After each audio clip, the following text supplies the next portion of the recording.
And now CRM Audio presents Captain Redlaces Power BI Corner with Business Solutions MVP Scott Sewell. This episode of Captain Redlaces Power BI Corner is brought to you by our friends at KingswaySoft. KingswaySoft is a leading integration solution provider offering software solutions that make data integration affordable and painlessly easy.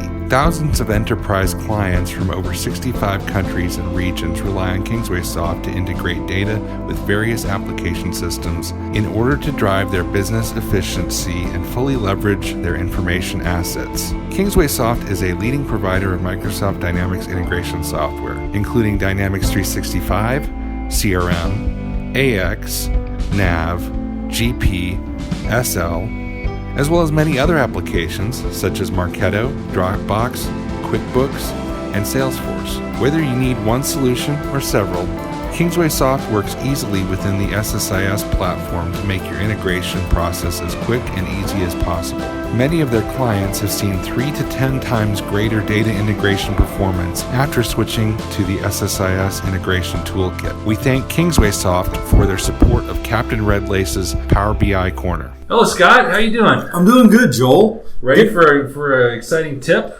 I am ready. I think. So I thought we'd take a step back a little bit, and we got a little deep in our first couple episodes. Yeah. But so let's say a listener or me, I'm new, I'm used to CRM, I'm familiar with CRM, and I see this Power BI stuff, and I'm a little bit intimidated. Where do I start?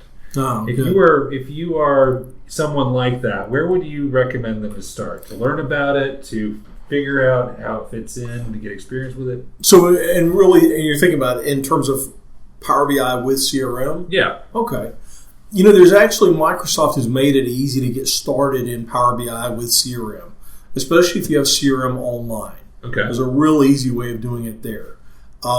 If you have CRM Online, you can open up Power BI and choose an option. Download the desktop from powerbi.microsoft.com. It's free. Download the desktop. Okay. Log in, and then go to. And there's an area in Power BI called Get Data. Okay. If you'll choose Get Data and say, I want to look at a content pack library from one of the services. There's a services area there. Okay. And this content pack is like Microsoft has built these templates for how to connect to all sorts of data sources. CRM happens to be 3 of them. Okay. And if you choose that, there are some choices in there, like there's a Microsoft CRM Online Sales Manager content pack, and one for Service Manager content pack. Okay. And probably choose one of those depending on how you use CRM. Does the service one focus a lot on activities or? Yeah, it focuses on cases. Okay. Knowledge base articles. The other one is the sales manager is focused on opportunities, but it also, just kind of a full disclosure, it also has a little bit about orders and some pieces of the product stack that you may not be interested in. Okay. However, what it does do is give you a quick way of pointing. You can log in, install this content pack, and then point it directly at Siri. You have to tell it what your URL is. Okay. Give it credentials, and it will ingest the data and process it and show that data for you. Show your data in a pre-built dashboard. Got it. Now, so that's how to wire it up and get data showing on a dashboard with pre-canned dashboards. And I want to clarify a little bit about what that's used for, because I see several tutorials about how to get started with Power BI with these dashboards. Those are useful to take a look at it to start with and just poke around and slice some data once in a while. Okay. Full disclosure, though, if that is not something I would try to take to production anywhere, because there's a couple of downfalls with it, and I'll tell you how you could probably adjust. It probably doesn't meet your sales or customer service process. It's not static out of the box. So if you're the one company out there that uses the out of the box sales stages, let's just say if you work for AdventureWorks, Cycles, or Contoso, then you're in good shape. But if I'm Jim Glenn. Jim Glenn from Adventure Work Cycles, then you're in good shape. But otherwise, I heard he just went to Fabricam. Fabricam, yeah. I saw that on his update on his on LinkedIn there. Yeah. So it's a little bit. Take it for what it's worth. It's an idea. It's a place for ideas. Look at it. It's great. But then the next step is one cases that's actually can be done inside of. Let me back up and say, you don't have to download the desktop to do that. Okay. You can actually do that inside of PowerBI.com, and inside of PowerBI.com, you can point to CRM Online. I misstated the first time. Okay. So you can point that to PowerBI.com in there, and you don't have to have anything on your desktop. Okay. Do that. It'll ingest the data. It takes 10 minutes, and you're up and running. What about just learning the tool, learning PowerBI.com? Then one step beyond that, if you wanted to take that same idea and look at what the innards of those dashboards are, those innards of the content pack, there's a KB article that will give you a link so that you can download those exact same templates and you can bring them into a PowerBI.com, a Power BI desktop. Okay. And that's where you download it locally and you can put it in there. You can point that to CRM Online and you can point it to an on-premise version of CRM. Okay. And you can ingest the data. Now, again, in both cases, those are not real flexible in terms of, hey, I want to add, they're not going to, like, for instance, your option set values. If you've changed your option set values in CRM, the way these template packs are built, they're not going to reflect your option set values.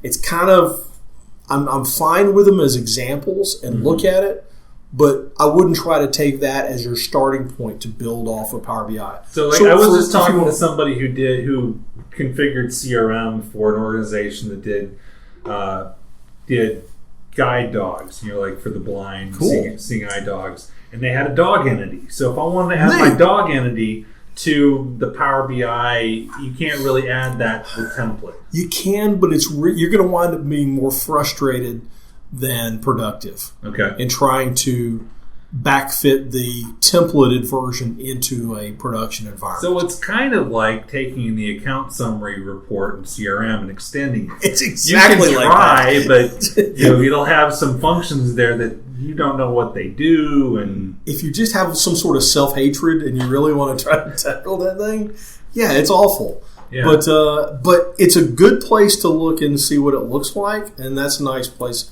And I'll leave it at that. So if you want to start and use Power BI and get looks, the nice thing is Microsoft is doing a fantastic job. Like some other products, they're doing a fantastic job of putting in tons and tons of resources on how to use Power BI. Some of it's just examples using Excel as a data source. So just learning the tool like that, there's an edX course that I took back over the last holidays last year. Mm-hmm. And the guy walks you through building this and putting some measures in there and building out some dashboards, building some nice visualizations, all coming off of either, I think one case it was an Access database, in the other case it was an Excel spreadsheet. Really a nice place to just get some ideas on how to work the tool, understanding what the different tool palettes are within Power BI, understanding what is a measure versus a calculation. How are those different, and what do they use them for? Okay. Once you want to cross over and say, I'm really itching to get my hands on some CRM data in here, that's when you can open up Power BI, and I would encourage you in the first iteration, go simple. Start simple. Start with maybe, I want to do an opportunity dashboard. Okay. Keep it really simple and just focus on the things that are on your opportunity entity itself. Let's not worry. I would encourage you not to start on all the things that are not on the opportunity and like the customer address, the parent customer's address and zip codes and things Don't like that. go into the opportunity product. Your products there. Yeah, stay simple first. Point it, and you can open up Power BI and say, I want to select the data source. Point it to CRM. You'll need to go into the the developer portion of CRM and get the URL you'll need. Mm-hmm. Key that in, point to your opportunity table, extract that, tell it which fields you want to choose as few fields as you can possibly stand to get away with. Choose only a small handful of fields. Work from that. Like get your name, the opportunity ID, the customer, date, a couple of dates, and a couple of your attributes, like the status. Mm-hmm. Do that, play with it, and then keep going back and iteratively expanding on that. That's a great way to learn. It's that self-service BI, that self-contained BI. Yeah. So, quick question. Yeah. Do you see how many, when you build Power BI dashboards and things like that, how many of the consumers of that are in the just, I want to see a dashboard category versus the I want to do self-service analytics category? I think it's a good question. I think it's going to be like Excel. Some people want to use Excel and they just are consumers of Excel. Right. And there's a smaller set of people who build out queries and build out formulas in Excel and create the more complex ones that other people use as a consumer of that. I think you're going to see the same thing, and it's going to be roughly the same people. Right, okay. You're going to have the people who get in and get excited and build the queries, build data sets, build basic Power BI dashboards that then they'll add some slicers that say, okay, I want to filter this by territory. I want to filter it by salesperson. I want to filter it by product. They'll put those on the dashboard and share that with others, and those others can use that dashboard and just work off of slicing it differently, but not worry about building the guts of it. So you're predefining some slicers and selectors to make it where I can still do more than I would with an SSRS report, but Right. I'm not going to dig into the mechanics. Yeah, and not everybody wants to get into that mechanics layer. So so I guess my question for you, Scott, in your personal life, given that you are Captain How personal I want to get. given that you are Captain Redlaces Power BI expert, I'm imagining that you have incorporated Power BI into your daily life to predict when you're going to need to buy milk. That's right. The hardest part of that must be getting your wife to record the number of milliliters of milk she used on her cereal. But once you get past that, then you probably know down to the hour when you're going to need to go buy some milk. It's a life. I've got my whole kitchen is barcoded. Yeah, I've got scan in, scan out. I've gotten kind of Amazon Echo Alexa crazy, where I've got the Echo, and then I've started getting the light bulbs that are Wi-Fi enabled, and so now I can my whole downstairs floor I can by voice turn on my lights. And at Christmas time, I had the Christmas tree, so I can say Alexa, turn on tree, and it turns on. But here's the problem: is my wife and my kids, they go and flip the switch, and then it doesn't work. It doesn't work. I have to send them to training. What's beautiful is the fact that we keep saying Alexa, and everybody who's listening to this, if they're listening on speaker, they're Alexa. So we should say, "Hey Cortana." Yeah. Siri. Yeah. So I've got the Xbox, Apple TV, and Alexa all in the same room. Now I'm trying to figure out how to get them to have a big fight. That's right. That's right. So. Anyway, I don't have that diverted off of Power BI. But the fun thing about it is if you like playing with your data, if you like exploring it, Power BI is such a cool tool to do that, and it's great as an individual player in the piece. What we'll talk about later at some point, but there is a point where you say Power BI as a tool is great as a visualization, but if I need to move up to a work group scale where I need to share across multiple people and I need to have a single version of truth, you really need to look at going up to something where we have analytic services in the background, and then everybody can use Power BI as a sort of visualization layer. There's a little bit of confusion in the market right now And I'm probably a proponent of that confusion. I probably, because I get excited about Power BI and talk about it, there is a point where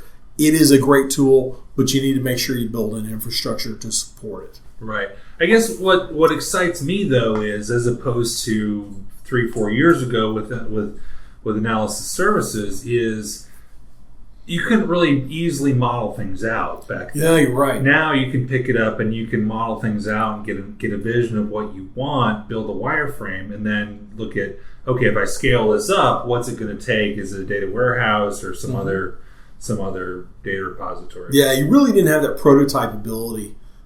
Is that a word? Prototype ability? It is now. It is now. Trademark. You didn't have that prototype ability with SSRS that you do with Power BI, because Power BI, again, is that point and click, and you can do a lot of that very easily, which makes it great. But just keep in mind that there is a scaling, there's a threshold where you start crossing over that, and you'll wind up spending more effort trying to keep everybody's Power BI desktop in sync with each other, whereas you can actually back some of that data out and say, let's make a work group scale or an enterprise scale approach to this. Yeah, that's great. Well, I appreciate the tip, as always. Thanks much.